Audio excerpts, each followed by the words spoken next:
Stock market analysis में आपका स्वागत है दोस्तों। आज हम बात करने वाले हैं थिंकिंग पिक्चर स्टॉक्स को लेकर।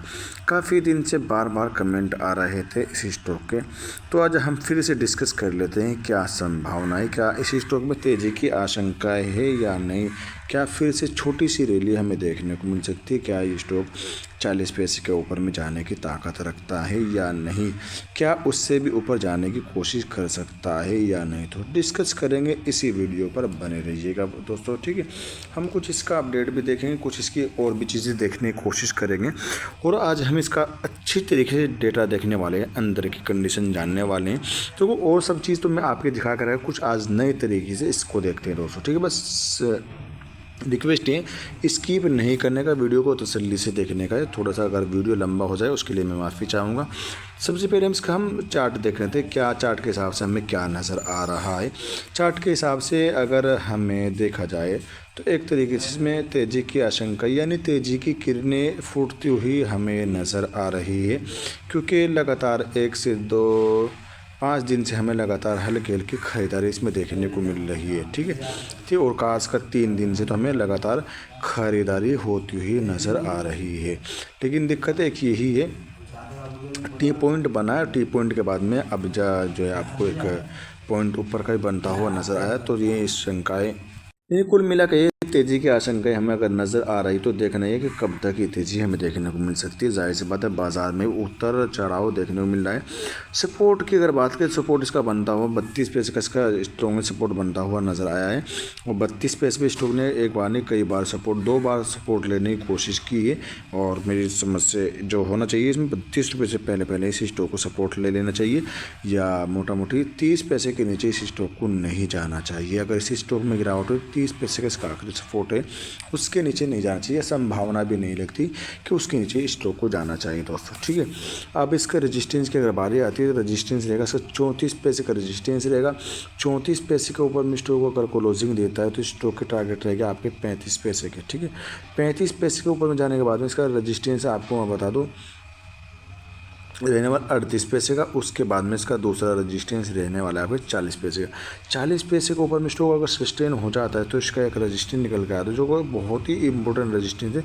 40 पैसे से लेकर करीब मोटा मोटी समझो 48 पैसे का आसपास में, ये 47 पैसे का एक रजिस्टेंस बहुत ही इंपॉर्टेंट रजिस्टेंस है। अगर इसको ऊपर जाता है उसके बाद में 50 पैसे का आता है। 50 पैसे को ऊपर में सस्टेन होने के बाद में कुछ अच्छी उम्मीदें लेकर ज़रूर चल लेना दोस्तों, ठीक है। लेकिन यहाँ तक पहुँचने के लिए इसको पप्पड़ पेलने पड़ सकते हैं बहुत ज़्यादा, ठीक है। फिलहाल संभावना ये तुम अगर तेज बनती है तो स्टॉक आपको 35 पैसे तक आपको आता हुआ नज़र आ सकता है, ठीक है। उसके बाद में 38 पैसे 40 पैसे तक तो हमें लगता है कि अगर तेज़ी बनती है तो 40 पैसे तक स्टॉक आ सकता है दोस्तों, ठीक है। बाकी मैंने रजिस्टेंस आपको समझाने की कोशिश की है, बताने की कोशिश की है, तो इस पर नज़र ज़रूर रखिएगा दोस्तों, ठीक है। और चलते इसकी और भी चीज़ें जानने की कोशिश करते हैं, कुछ नया अपडेट आया कि नहीं आया वो भी हम देखने की कोशिश करेंगे इसी वीडियो पर।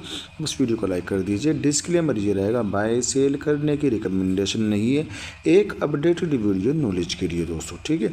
और हाँ, आपको भी इसी तरीके से किसी भी स्टॉक्स की जानकारी चाहिए, उस कंपनी का नाम कमेंट बॉक्स में लिख सकते हैं। बहुत जल्द अपने चैनल पर आपकी वीडियो बनाकर अपलोड कर दी जाएगी दोस्तों, ठीक है। और एक चीज़ याद रखिएगा, मैं कोई से भी रजिस्टर सलाहकार नहीं, इस चीज़ का ख़ास ख्याल रखिएगा। बाय सेल की रिकमेंडेशन बिल्कुल भी हमारी तरफ से नहीं है। चलते हैं आगे की ओर, आपको दिखाने की कोशिश करेंगे। ESM स्टेज 1 में अभी भी स्टॉक आपको देखने को मिल जाएगा। अगर ESM स्टेज 1 से आगे बढ़ता है तो दिक्कतें बढ़ती हुई नज़र आ सकती है, या फिर अगर यूँ मान लीजिए ESM स्टेज 1 से बाहर आता है तो फिर बहाली की तरफ भी स्टॉक आता हुआ नज़र आ सकता है, ठीक है। इस चीज़ का खास ख्याल रखना है। चलते हैं कुछ और अपडेट देखने की कोशिश करते हैं। बस वीडियो को लाइक कर चैनल को ज़रूर सब्सक्राइब कर दीजिएगा। चलते हैं आगे की ओर। इस इधर भी नज़र कर लीजिएगा। मैं आपको एक चीज़ ये भी दिखा दूँ पॉइंट, कंपनी ने कर्ज कम किया है, ठीक है, तो अच्छी बात नज़र आएगी, ठीक है। जो अच्छी चीज़ है वो भी आप नोट कर लीजिए। दूसरी साइड में आपको एक चीज़ और दिखाऊंगा, कंपनी लगभग कर्ज मुक्त है, ठीक है, यानी एक तरीके से मान के चल सकते हैं, डेट फ्री कंपनी मान के चल सकते हैं। स्टॉक अपने बुक वैल्यू से 0.40 गुना पर कारोबार कर रहा है। देनदार दिवस 465 से बढ़कर 151 दिन हो गए हैं दोस्तों, ठीक है। चलते अब दूसरी तरफ दोस्तों। अब आपको यहाँ अब बड़ी आसानी से समझ में आएगा दोस्तों, ठीक है। जो आपको दोष नज़र आ रहा है, कंपनी का इक्विटी पर रिटर्न 5.20% है पिछले 3 साल से। कंपनी पर 151 दिनों का कर्ज है, ये आप समझ सकते हैं। अंदाजा 151 दिन का जोड़ लीजिए कितने महीने बैठते हैं दोस्तों, ठीक है। 151 दिनों का कर्ज है।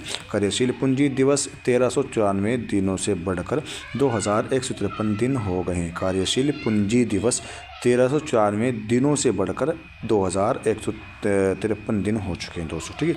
बाकी कुछ और अलग भी चीज़ें दिखाने की कोशिश करूँगा, चलते हैं उस तरफ। बस वीडियो को लाइक कर चैनल को ज़रूर सब्सक्राइब कर दीजिएगा। ज्वाइन बटन भी ज्वाइन कर सकते हैं, छोटा सा सपोर्ट की ज़रूरत पड़ती है आपकी दोस्तों।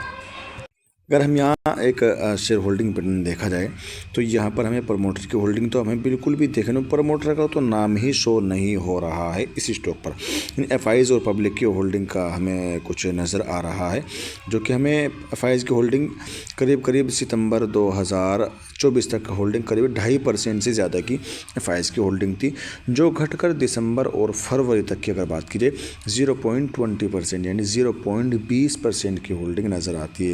यानी 1% की होल्डिंग भी बाकी नहीं है, 0.20% की होल्डिंग नज़र आती है। बाकी 99.81% से ज़्यादा की होल्डिंग पब्लिक की देखने को मिल रही है।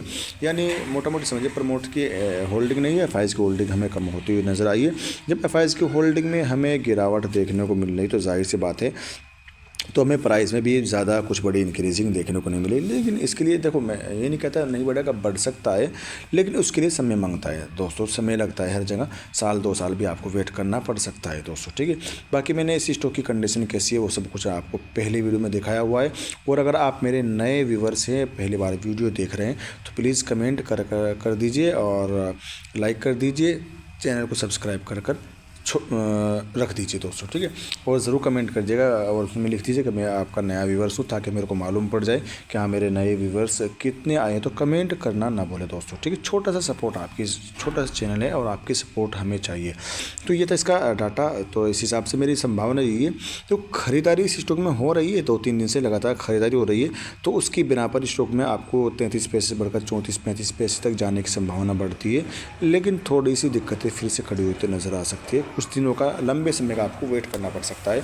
और इतना ही निवेश करें जितना आप रिस्क ले सकते हैं, ज़्यादा रिस्क से ज़्यादा होल्डर इन्वेस्ट नहीं करना चाहिए। 1000-2000 रुपये क्वान्टिटी, 1000-2000 शेयर या 1000-2000 रुपये लगाकर छोड़ दीजिए, उतना बहुत ज़्यादा बनता है दोस्तों, ठीक है। उससे ज़्यादा रिस्क नहीं लेना चाहिए। और मैं तो यही कहूँगा, किसी अच्छे स्टॉक्स पर, मल्टी बैगर स्टॉक्स जो नज़र आते हो, जो अच्छे स्टॉक्स हो, कंपनी भी अच्छी हो, कारोबार भी ठीक हो, आप भी उनको जानते हो, कारोबार भी जानते हो, वैसे स्टॉक रिसर्च करें। और अगर अच्छी स्टॉक की वीडियो चाहते हो तो ज़रूर कमेंट करके बताया करें। आज की वीडियो में इतना ही। Thanks for watching.